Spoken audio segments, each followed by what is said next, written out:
नमस्कार साथियों, एएलएस के मन से आप सभी का हार्दिक अभिनंदन करती हूँ। आज की शाम बहुत खूबसूरत शाम होने वाली है। हमारे साथ हमारे दो मेहमान मंच पर स्टूडियो में मौजूद हैं। आदरणीय लक्ष्मी शंकर वाजपेयी जी, दूसरे मेहमान हमारे, नमस्कार सर। और दूसरे मेहमान हमारे श्री डॉक्टर ओम निश्चल जी, नमस्कार सर।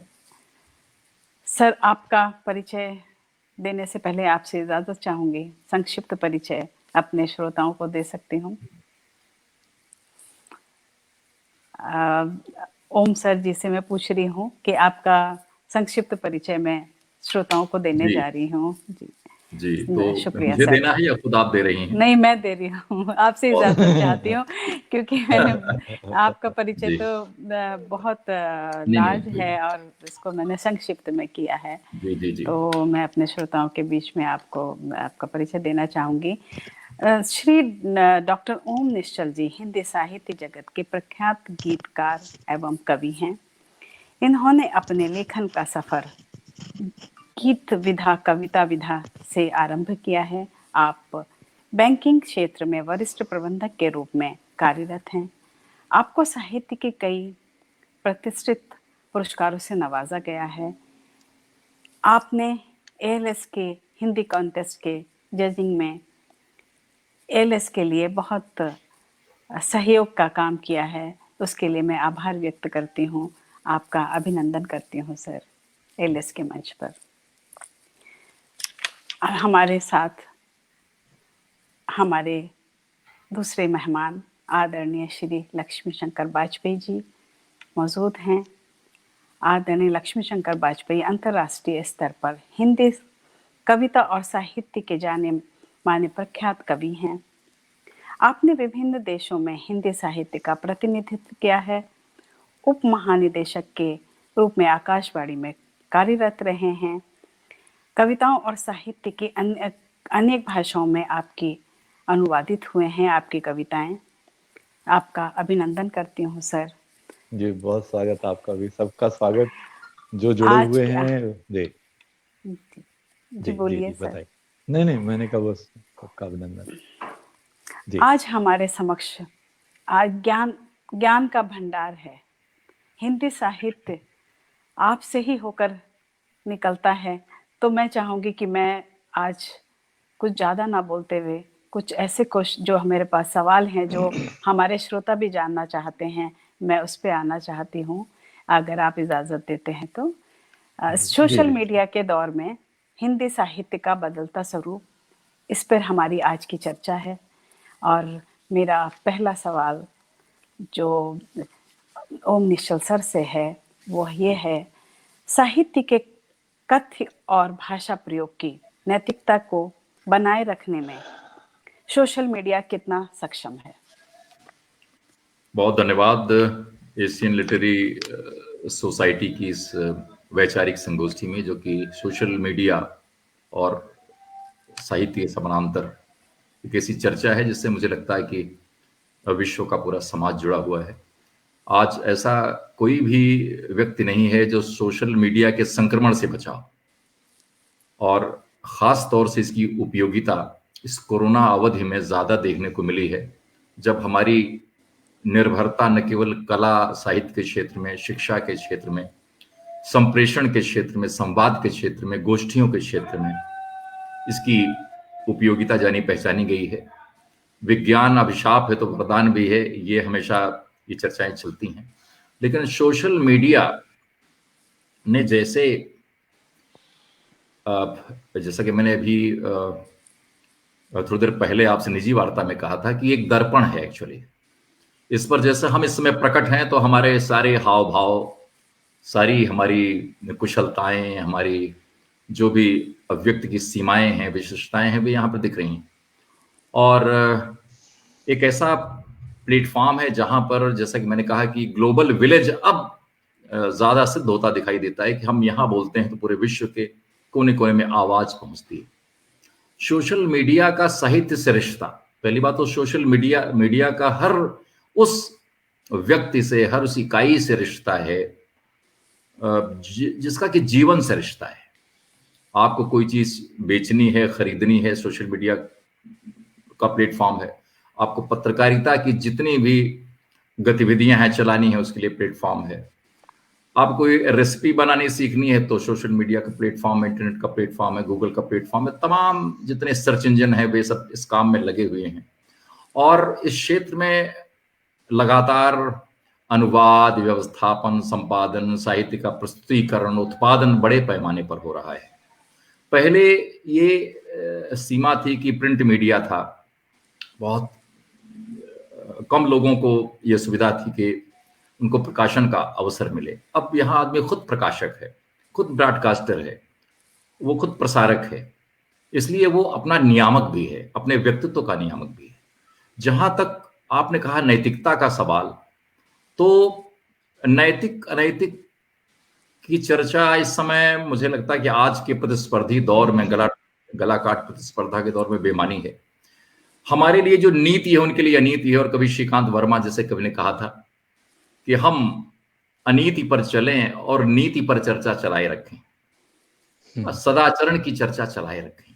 तो कुछ इस तरह से शातिर दिमाग लोग हैं कि जैसे कहते हैं कि धब्बों को ढकते हैं माहिर रंगरेज।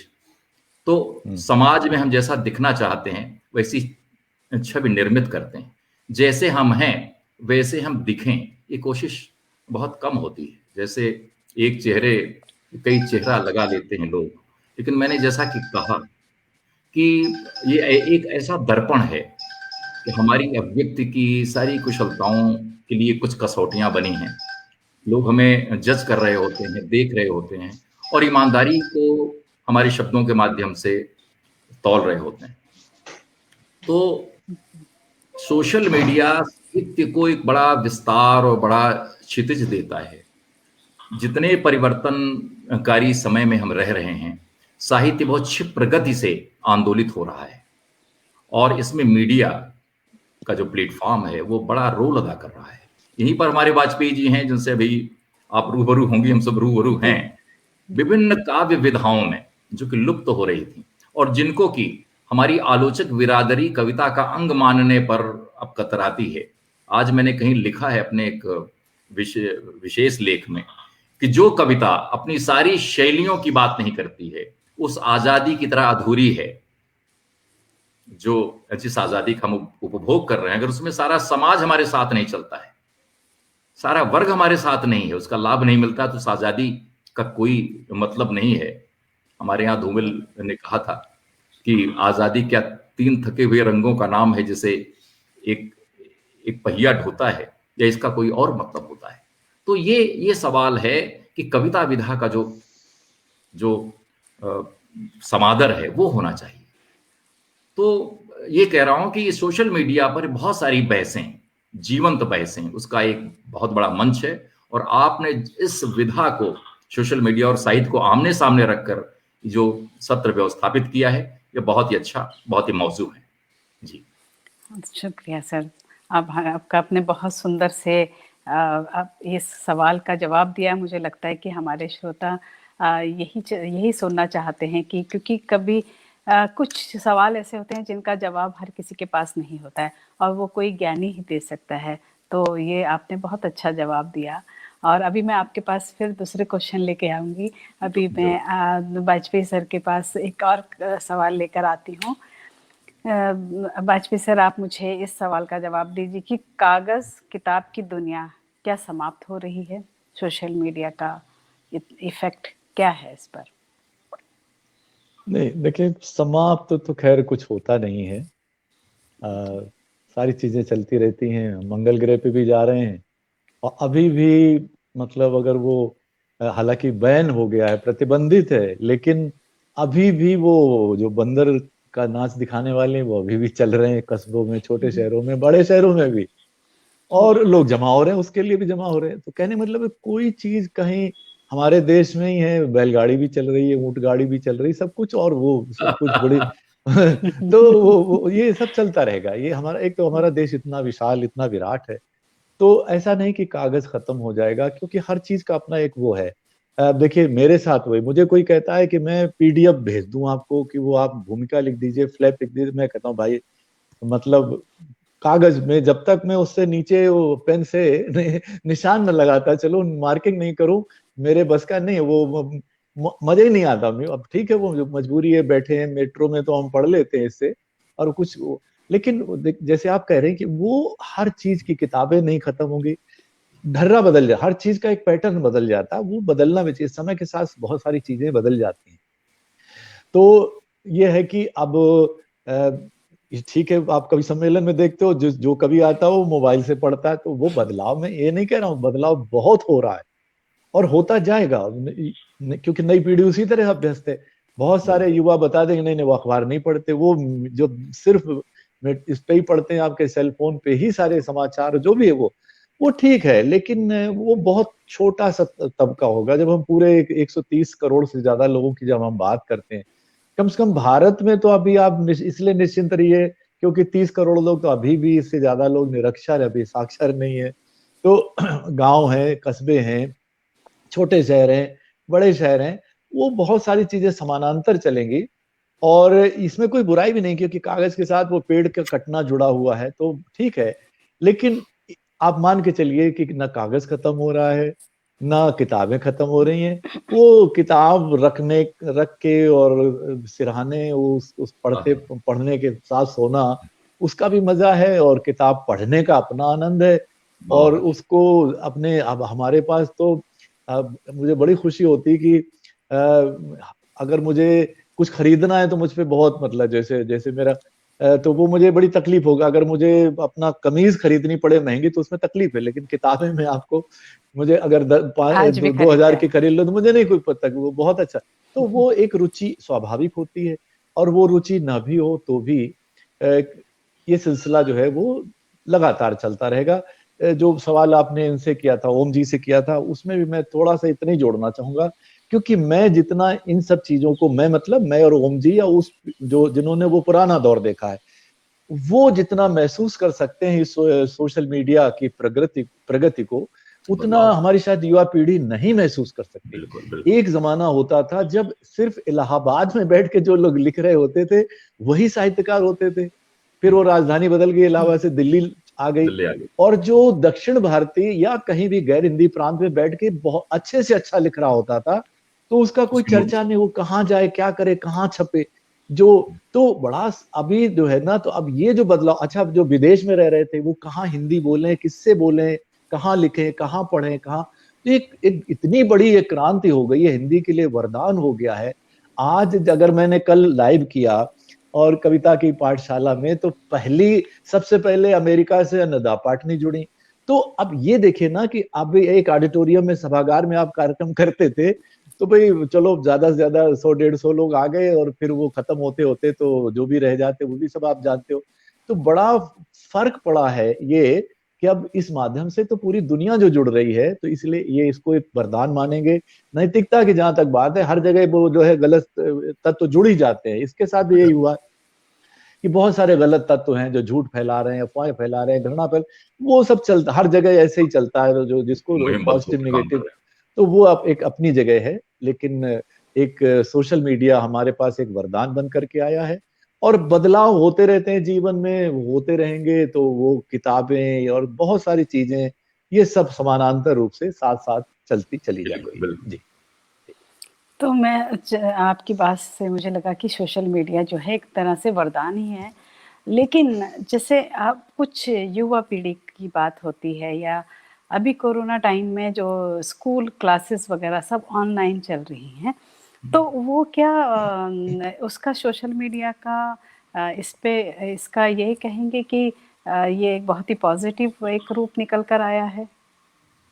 बिल्कुल, मैं तो यही कहूँगा, जो उपलब्ध हमारे यहाँ संसाधन हैं, ये अवश्य है जी। कि भारत बहुत पिछड़ा देश है। बहुत सारे लोगों के पास बेसिक मोबाइल भी नहीं है, बिजली नहीं है, इंटरनेट नहीं है। इंटरनेट है तो भूत-प्रेत जैसी शक्लें आती हैं। सारी असुविधाओं के बावजूद अभी भी टेलीफ़ोन व्यवस्था है, व्हाट्सएप पे कॉल है, बहुत सारी चीज़ें हम एक-दूसरे से रूबरू होकर इंटरेक्शन कर सकते हैं। और इंटरनेट के माध्यम से, चूँकि हमारे पास अन्य कोई विकल्प नहीं था, इससे बेहतर कि हम ऑनलाइन शिक्षण से बच्चों को जोड़ते। अभी बात अलग है कि बच्चों के हाथ में मोबाइल आ गया तो उसका दुरुपयोग भी हो सकता है, लेकिन वे माँ बाप जो गरीबी रेखा के नीचे हैं, बहुत कमाने जाने वाले लोग भी उच्च स्तरीय मोबाइल नहीं ले पाते जितना उनके कमाऊ बच्चे ले लेते हैं।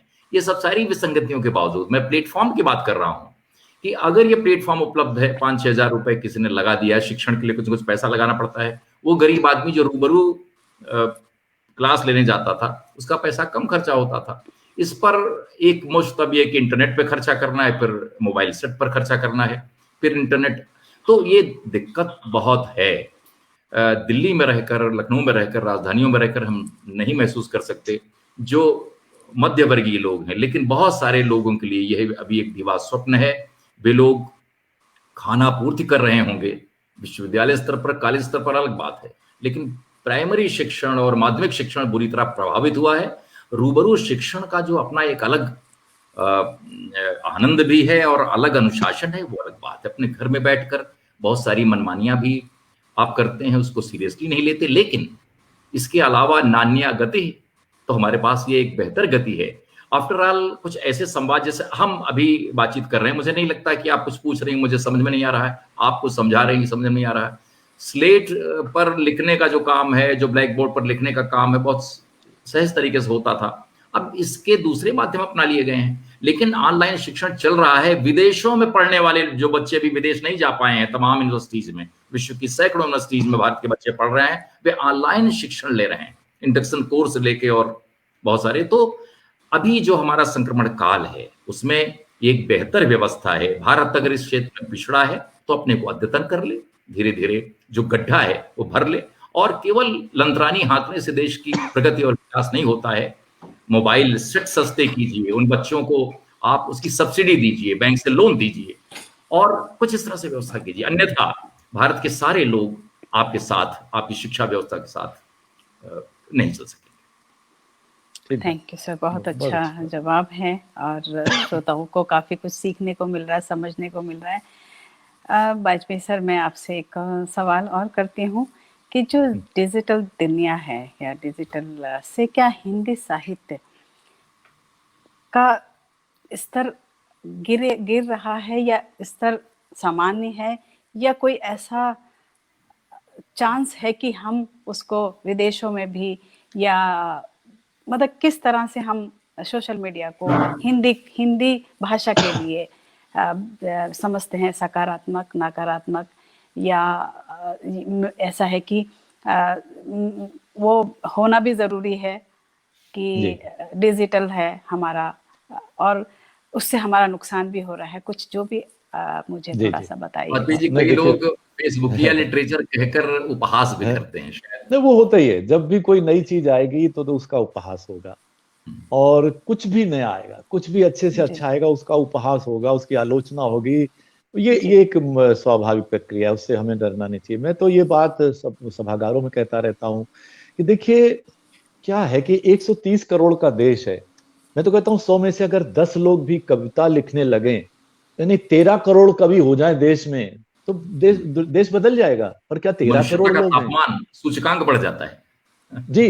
अच्छा, 13 करोड़ छोड़िए, क्या उसके भी 10% कर लीजिए, क्या 1 करोड़ 30 लाख हैं, क्या घटते चले जाइए, क्या होगा? कवि होना एक अलग बात, कविता लिख लेना शौकिया की मैं बात नहीं कर रहा हूं, लेकिन कवि जो है, कोई 1 लाख में एक कवि बन जाए, 10 लाख में एक कवि निकल आए तो भी बड़ी बात है। तो अब ये क्या हो रहा है, एक पटल है, उस पर वो बता रहे थे कि अब तक वो 850 लोगों को आमंत्रित कर चुके हैं। उसमें युवा भी हैं, युवा ज्यादा हैं और महिलाएं उसमें बहुत ज्यादा, कवित्रियां बहुत ज्यादा है।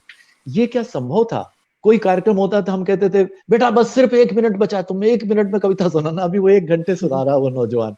तो कहने का मतलब ये है कि ठीक है, गुणवत्ता की बात आती है, कहाँ गुणवत्ता, एकदम जब भी कोई नई चीज आती है उसमें ठीक है कि बहुत सारे लोग फेसबुक पे, उस पेज पे दोहा डाल रहे, वो दोहा नहीं है, और वो एक अलग, तो ठीक धीरे धीरे सीख जाएंगे। जब एक व्यक्ति कहीं उसमें आ गया है, तो हम सब क्या, जब लिखना शुरू किया था तो हम सब सीधे सीधे तुलसीदास थोड़े बन गए थे। बहुत ठोकरें खाने के बाद, बहुत कुछ सीखने के बाद, तब अब मैं तो अभी भी नहीं मानता हूँ कि मैं बहुत अच्छा लिख पाता हूँ या क्या है। ठीक है, एक प्रक्रिया है, उसमें चल रहे हैं, तमन्ना है कभी अच्छी कविता लिख लें, लेकिन मैं नहीं मानता कि मैंने बहुत अच्छी लिख ली है। तो वो नहीं, एक बात है। ऐसा तो और वो लोग सीखने के भी अब संसाधन निकल आए हैं, अब सब कुछ उपलब्ध है। अब वो ठीक है, उसमें कहीं कहीं गड़बड़ भी है, गड़बड़ियां भी है, लेकिन सीखने के तरीके भी नहीं। तो अब जो बेचारा कहीं दूसरे देश में बैठा है, वो गूगल के जरिए से वो तमाम सारी चीजें वो सीख रहा है।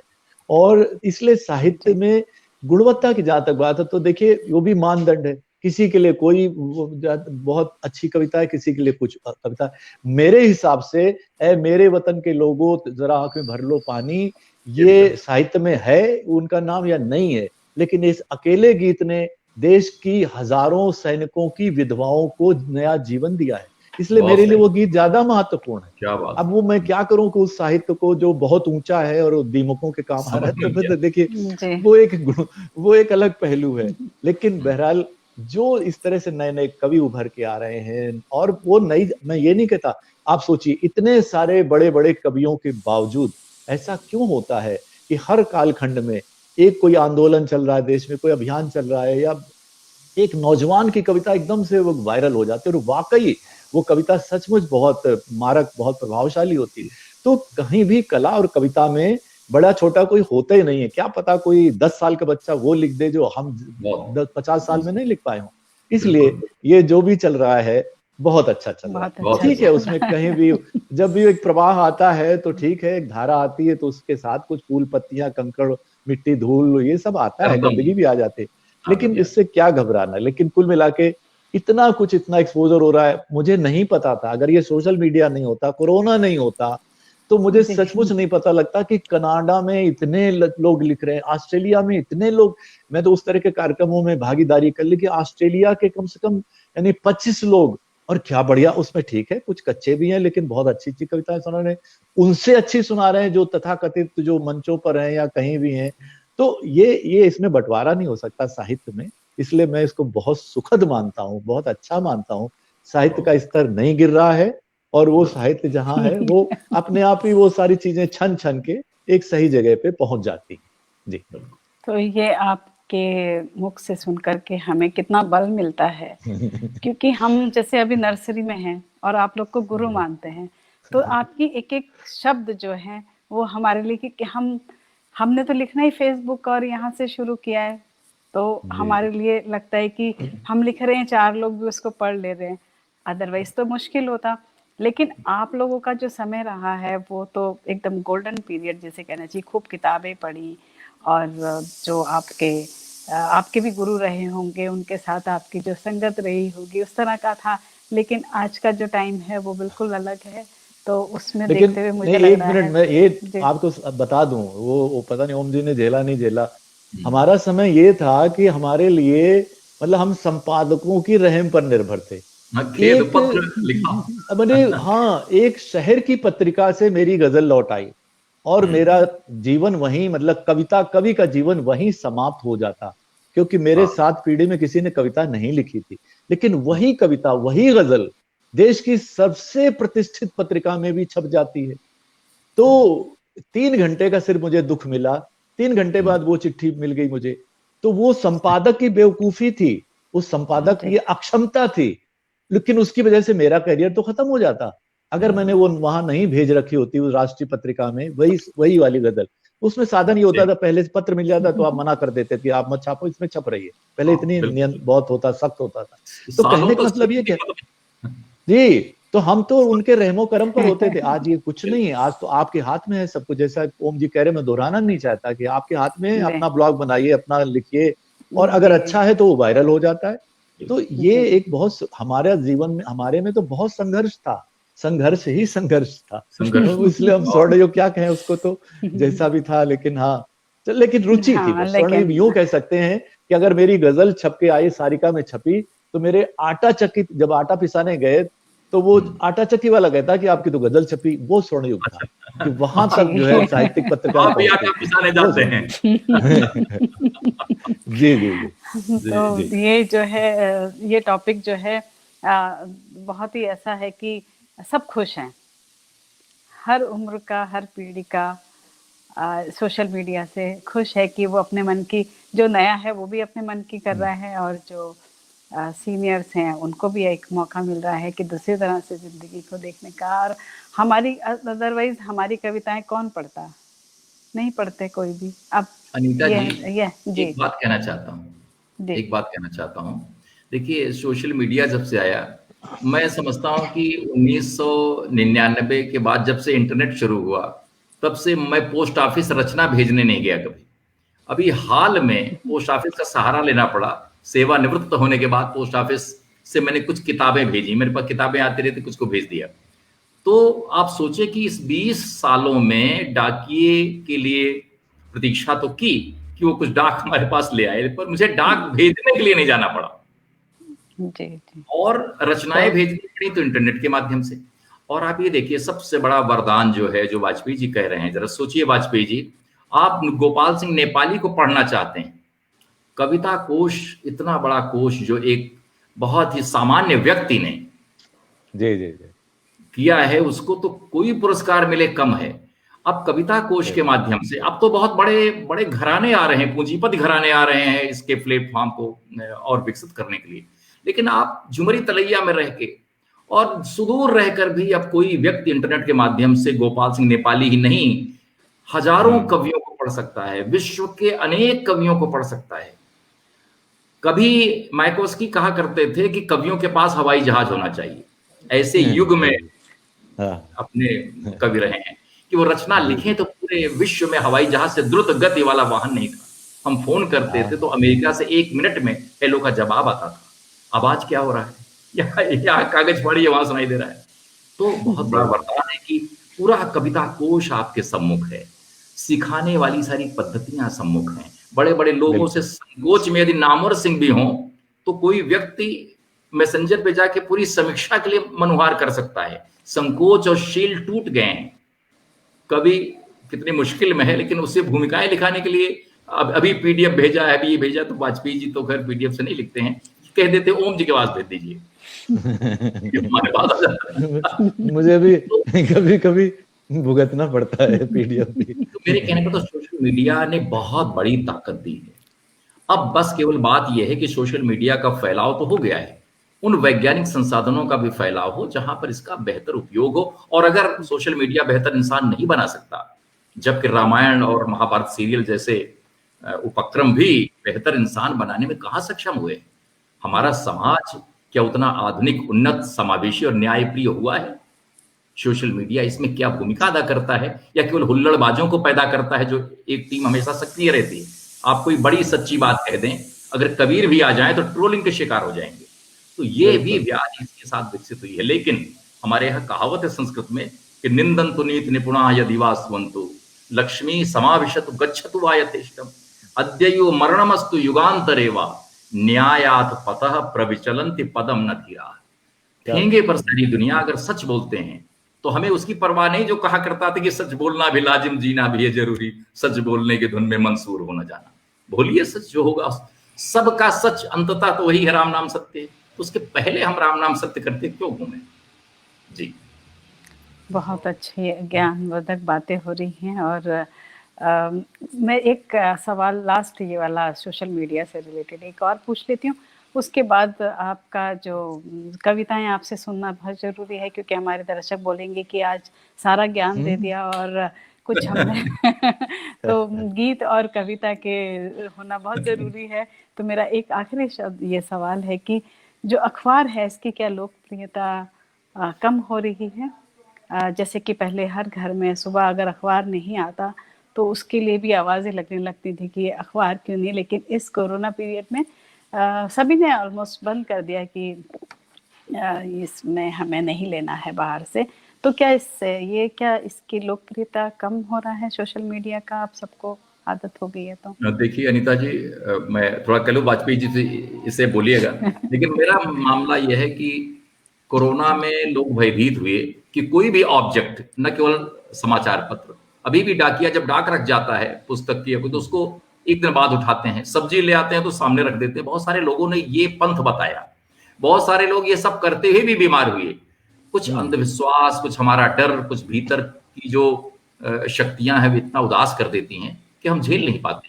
हमने अनेक बीमारियां झेली हैं, इससे पहले भी महामारी आई है, लेकिन अब इसके उपाय खोजे जा रहे हैं, टोने टुटकों से नहीं। ये तो वैज्ञानिक सत्य है कि कुछ न कुछ ऐसा भयंकर गड़बड़ हुआ है, लेकिन अखबारों का इसमें कोई दोष नहीं है। अखबारों की प्रसार संख्या कम हुई है, लोग वहां से निकाले गए हैं, लोगों की नौकरियां गई हैं, लेकिन अखबार पढ़े बिना बहुत लोगों की सुबहें नहीं होती। जैसे किताब पढ़े हमें नींद नहीं आती, आधे बिस्तर पर किताबें फैली हों तो वे शोभादायक होती हैं। और मतलब मुझे लगता है कि अखबारों की प्रसार संख्या जरूर कुछ कुछ प्रभावित हुई होगी। जो इसमें विश्वास करते हैं कि अखबार ही कोरोना के संवाहक हैं, उनकी सतह पर उस कोरोना के तत्व लगे होंगे। मुझे लगता है कि ये सब एक दिन फिर नॉर्मल हो जाएगा, अखबारों की दुनिया फिर लौटेगी। आफ्टर ऑल एक एक अखबार हैं जिनके 11 राज्यों में 120 एडिशंस तक निकलते हैं।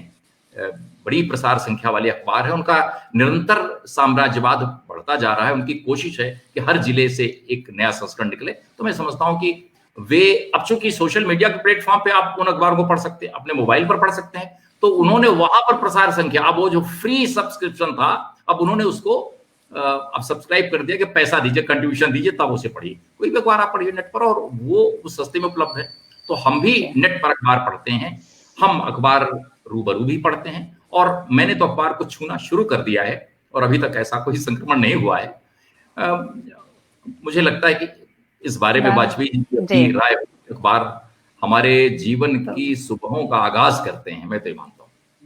तो सर कोई अखबार पर कविता है तो वो भी हम सुन लेंगे। और वैसे नहीं, लेकिन मैं मानता हूँ कि देखिए, हाँ, कि उससे बुरी सुबह कोई नहीं हो सकती, उससे कोई बुरा दिन नहीं हो सकता जब अखबार पढ़ने को ना मिले। ये निजी भी हो सकता है मेरे लिए।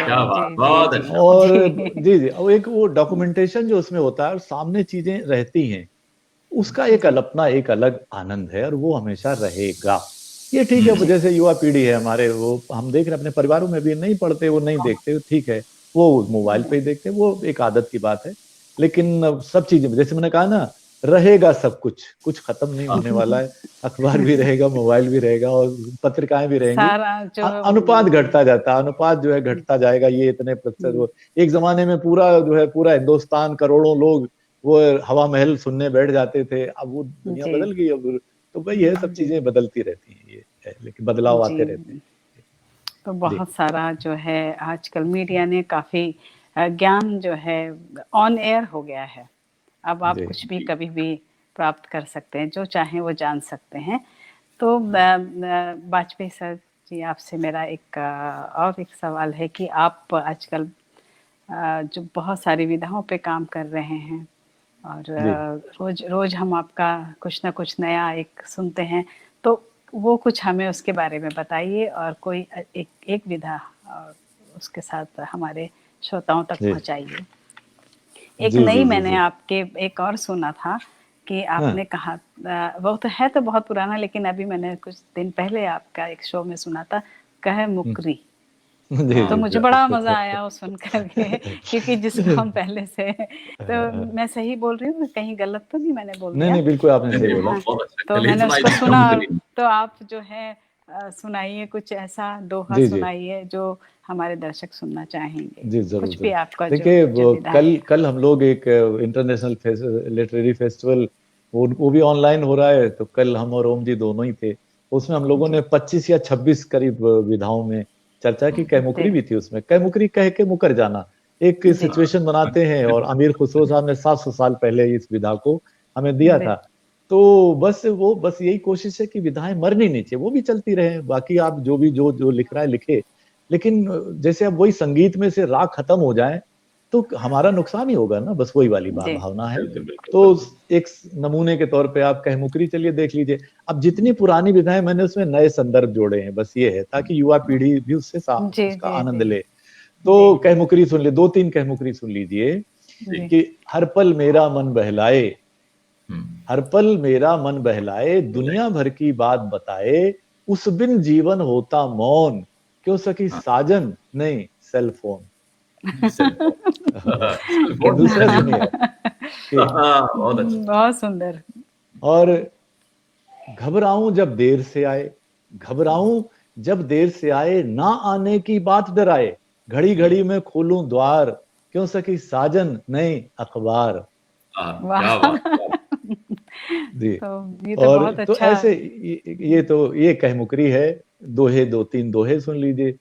दोहा ये है कि अब वैसे दोहे मेरे दोहे जरा फिर वो अलग होते हैं। बढ़िया खूबसूरत दोहे सुनने हैं तो वो ओम जी सुनाएंगे। मेरे वो दोहे सर से भी खुरदरे अभी दोहे। सर। जी। तो दोहा ये है कि हर ग्रह पर इंसान को खोज रहा विज्ञान, हर ग्रह पर इंसान इंसान को को खोज रहा विज्ञान, मैं अपने ही शहर में खोज रहा इंसान। क्या कि बात, मैं बहुत वाह अपने अच्छा। ही वाह, शहर बहुत में शहर में खोज बहुत खोज रहा रहा सुंदर। इंसान। और एक दोहा ये कि देखूं जब जब डिग्रियां दिखते हैं हर बार, है। देखूं जब जब डिग्रियां दिखते हैं हर बार, अम्मा के गिरवी रखे पायल कंगन हार। क्या बात। और बहुत सुंदर। एक जी, एक दोहा ये है कि अ, जो हमारे भीतर शक्ति है कि मूरत भी उस वक्त ही बन पाती भगवान, कि मूरत भी उस वक्त ही बन पाती भगवान, प्राण प्रतिष्ठा जब करें उसमें कुछ इंसान। ये प्राण क्या बात, प्रतिष्ठा बहुत जब अच्छा। करें बहुत बहुत उसमें अच्छा। कुछ वाह, इंसान। ये बहुत। दो तीन दोहे सुने आप, दो तीन माहिए सुन ली, ताकि वो जब आप कह रहे हैं कि जी वो जी। थोड़ा। नहीं नहीं, अब बिल्कुल माहिया, हम। माहिया के ये हुआ कि देखिए असर ये होता है कि माहिया पर जो मैंने ये जो कार्यक्रम चलता पाठशाला वाला, उसके बाद बहुत सारे लोगों ने माहिए लिखने शुरू किए। अभी ये संख्या पता नहीं, मतलब मुझे लगता है 60-70 तक पहुंच गई। लोगों ने अलग अलग ग्रुप समूह बना लिए, फिर उसमें माहिया का वो चलता है पूरा। अभी किसी ने माहिया महोत्सव बनाया, मुझे भी भाग लेने का मौका मिला उसमें। तो अच्छा। अब ये कि एक मरती एक विधा जो खत्म हो रही है, कम से कम इस बहाने से जी पुनर्जीवित हो रही है। दो तीन माहिए सुनिएगा। अब जी। देखिए मजदूरों को याद करिए जो हजारों मील सैकड़ों मील दूर चल पड़े पैदल और थकान में मारे गए, भूख से मरे। तो सुनिएगा कि जो लोग, अब ये चूंकि माहिया गा के सुनाते हैं, जी जी, वो जी बिल्कुल हमारी तरन्नुम हमारी नहीं मिट्टी होना का चाहिए। छंद है। जी जी जी, बिल्कुल बिल्कुल। कि जो लोग शिखर पर हैं, जो लोग शिखर पर हैं, काश उन्हें देखें जो नींव के पत्थर हैं, काश वाह, उन्हें देखें जो नींव के पत्थर हैं। और एक माहिया ये कि बस ये ही तरीका है। अब देखो कोरोना काल में लोग अवसादग्रस्त हो गए, तो जी बस ये ही तरीका है, दिल में रंग भरो वरना सब फीका है, दिल में रंग भरो वरना सब फीका है। और कोरोना काल में बहुत डराया लोगों ने, तो मैंने ये माहिया जी। सुनी आप कि जब उम्र ये पूरी है, जब उम्र ये पूरी है, अमृत क्यों खोजूं मरना भी जरूरी है। अंतिम बहुत माया अच्छा सुनेगा, बात। अंतिम माया सुनेगा कि जीवन एक लोरी है, जीवन एक लोरी है, झूला सपनों का और वक्त की डोरी है, बहुत झूला खूबसूरत। सपनों का और वक्त की डोरी है। तो ये क्या मैंने बात, तीन विधाएं बहुत आपसे सुंदर। साझा की। जी जी जो बहुत जितनी भी बढ़िया। विधाएं हैं उसमें कितनी सच्चाई है जीवन की। जी जी सारी जी जी। सच्चाइयां जीवन की जो नहीं, है वो आपके हमें ऊपर है। हमें देखिए वो बहुत ही। कवि, वही मैं कह रहा हूं कि वो कवि के ऊपर है कि जो भी जी विधा ले उसमें वो क्या लिखेगा और कैसे लिखेगा, ये उसके ऊपर है। तो अब ये कि विधा कभी ये नहीं हो सकता कि अगर हम ये चीज लिखेंगे तो हम बहुत अच्छी लिख देंगे। वो तो आप जो जो विधा जो भी जी लेंगे उसके आधार पर जो भी आप जो जिस तरह लिखते हैं, कितना जी उसमें आप सच्चाई पे रो पाते हैं, कितना उसमें कहन की में नयापन ले पाते हैं, कितना विषय नया जी चुनते हैं, कैसे आप उसमें इमेजरी लाते हैं, बिंब लाते हैं, सारी जी चीज तो वहां आती है। अब वो चाहे छंदमुक्त कविता हो, चाहे वो गीत जी हो, चाहे गजल हो, चाहे दोहा हो, मानदंड कविता के वही हैं। बस मेरी आपत्ति उनसे है जिन्होंने मतलब छंद को बिल्कुल बाहरी कर दिया। हमारे जैसे देश में जहाँ जी जी मतलब बच्चा पैदा होता है तो वहां से गाना सोहर से लेके, और जी मैंने गांव में अपने सुना है, मतलब मौत पर गा के रोते हुए, ये मैंने खुद सुना है बचपन में। तो हमारे तो ये परंपरा है, हर कदम पे संगीत भरा पड़ा है, कण कण में जी। संगीत है। जी जी तो अब कुछ हमें ओम सर जी हम आपसे आपसे रिक्वेस्ट करेंगे कि अब आप कुछ तरन्नुम में सुनाइए, क्योंकि आपके गीत भी बहुत प्रख्यात हैं, तो वो तो अब हमारे श्रोता सुने बगैर जाने नहीं देंगे। चलिए, कोई बात नहीं, आदेश है और वाजपेयी जी हैं तो मुझे उनकी अध्यक्षता में, जैसे मैं कोई गुरु दक्षिणा दे रहा हूँ मेरे बड़े भाई। तो देखिए, दिवाली आने वाली है और ये बड़ा फेस्टिव और त्योहारी माहौल है। तो दिवाली को लक्ष्य करके एक बहुत अच्छी कविता कभी हिंदी के बड़े कवि केदारनाथ सिंह ने लिखी थी, जिसका नाम था दीपदान, और विशिष्ट कविता मुक्त छंद में लिखी थी। उसको पढ़ते हुए बहुत ही गीतात्मक और रोमानी सा एहसास होता है, और कवि का गांव के प्रति जो ग्रामगंधी मन है वो प्रकट होता है। उसको पढ़ते हुए लगा कि मैं इस भाव को एक गीत में कैसे समेटूं, जो कि अलग भी हो, उससे विलग भी हो और विशिष्ट भी हो, और इसमें भी ग्रामगंधी चेतना हो। ऐसा एक गीत मैंने लिखा। आगामी दिवाली को लक्ष्य में करके आप देखें तो इसमें पिरोने का भाव है। वाजपेयी सर जी, स्वागत आपके माध्यम से सबके लिए। शीर्षक दुख के चौबारे पर अभी नहीं जला दिया, वाजपेयी जी। एक दिया इस कोने, एक दिया उस कोने, एक दिया बैठक में, एक दिया मेज पर, एक दिया इस कोने, एक दिया उस कोने, एक दिया बैठक में, एक दिया मेज पर। अम्मा कहती थी दिए बाल ना सहेज कर, अम्मा कहती थी दिए बाल ना सहेज कर। पहले दिए पर बाबा का हक, रखना चारों कोने बाल कर। चौपाई मन में सुमिरन कर, अक्षत जल हवा में उछाल कर।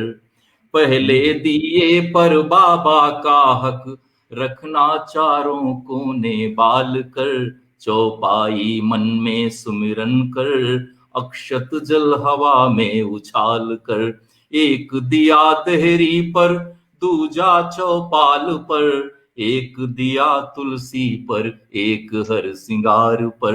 एक दिया देहरी पर, दूजा चौपाल पर, एक दिया तुलसी पर, एक हर सिंगार पर। बाबा की बगिया में एक दिया मरकट ही बाग में, एक दिया पसवारी में रख दो, घर का पिछवाड़ा रोशन कर दो। एक दिया पशुओं की चरही पर, एक दिया पीपल के थान पर। एक दिया पशुओं की चरही पर, एक दिया पीपल के थान पर। एक दिया धानों के खेत में, एक दिया आन बान शान पर। एक दिया आन बान शान पर। एक दिया ताली में धान जहां होता है, बासमती की सुगंध सरिता का सोता है। सोता माने शोक। एक दिया ताली में धान जहां होता है, बासमती की सुगंध सरिता का सोता है। चार दिए सभी दिशाओं में, रख देना कुएं की जगत पर, और भूलना मत करना प्रणाम पुरखों के अविरल बहते सत पर। चार दिए सभी दिशाओं में, रख देना कुएं की जगत पर, और भूलना मत करना प्रणाम पुरखों के अविरल बहते सत पर। एक दिया अंगनाई रख देना, उठती तरुणाई से कह देना। एक दिया अंगनाई रख देना, उठती तरुणाई से कह देना। बहुत ही अंधेरा है अभी यहाँ, हरियर अमराई से कह देना। अभी और दिए जलाने होंगे, झुग्गी झोपड़ियों में, सड़कों पर गलियों में, मंदिर की चौखट पर, चित्त की सरणियों में। अभी और दिए जलाने होंगे, झुग्गी झोपड़ियों में, सड़कों पर गलियों में, मंदिर की चौखट पर, चित्त की सरणियों में। अभी कहीं बंधक है रिद्धि सिद्धि का दिया, अभी कहीं बंधक है रिद्धि सिद्धि का दिया, दुख के चौबारे पर अभी नहीं जला दिया। अभी कहीं बंधक है रिद्धि सिद्धि का दिया, दुख के चौबारे पर अभी नहीं जला दिया। जहां रोशनी चकमक जहां घुप अंधेरा है, लिख रहा अंधेरे में कभी कोई चितेरा है। मुक्तिबोध। जहां रोशनी चकमक जहां घुप वहां घुप अंधेरा है, जहां रोशनी चकमक वहां घुप अंधेरा है, लिख रहा अंधेरे में कभी कोई चितेरा है। अभी अनय और अनीति दुनिया पर भारी है, नीति की बात कर रही थी आप। अभी अनय और अनीति दुनिया पर भारी है, संतों के चोले में दिखते व्यभिचारी हैं, संतों के चोले में दिखते व्यभिचारी हैं।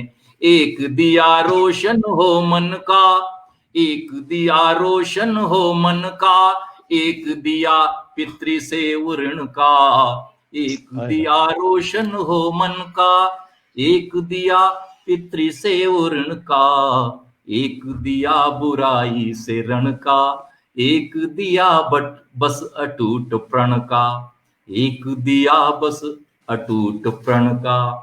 तो ये गीत है। क्या बहुत सुंदर, बहुत सुंदर। आपने दिवाली की सारे दिए समझ में आ गए कि कहाँ। बहुत सुंदर कविता थी। पूरा भारत और पूरी भारतीय संस्कृति उस एक गीत में आ गई। एक गीत का जो है सारा कुछ आपने उसमें भारत किसानों का देश है तो, और मेरा भी बहुत सुंदर उसमें एक हो गए हम दिवाली के दिए, जो आपने एक एक स्टेप चल रहे थे, हम भी साथ साथ चल रहे थे। बहुत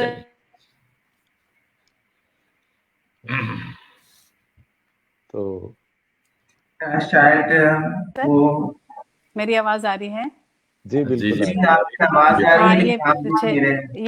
ये बीच में एक कॉल आ रहा है रेणु जी का, तो मेरी आवाज सुन लीजिए। मैं आपका बहुत बहुत आभार व्यक्त करती हूँ कि आपसे इतनी सारे ज्ञान की बातें हमें सुनने को मिली, विधाएं जानने को मिली, और आगे फिर हम मिलते रहेंगे। एशियन लिटरेरी सोसाइटी की तरफ से आपको बहुत बहुत धन्यवाद देती हूँ मैं, और हमारी तरफ से एशियन लिटरेरी सोसाइटी को बहुत बहुत आभार और बहुत सारी शुभकामनाएं। आप लोग बहुत सक्रिय हैं, तो ये आपकी जो सक्रियता है वो उसके लिए बहुत सारी बधाइयाँ, बहुत सारी बधाइयाँ।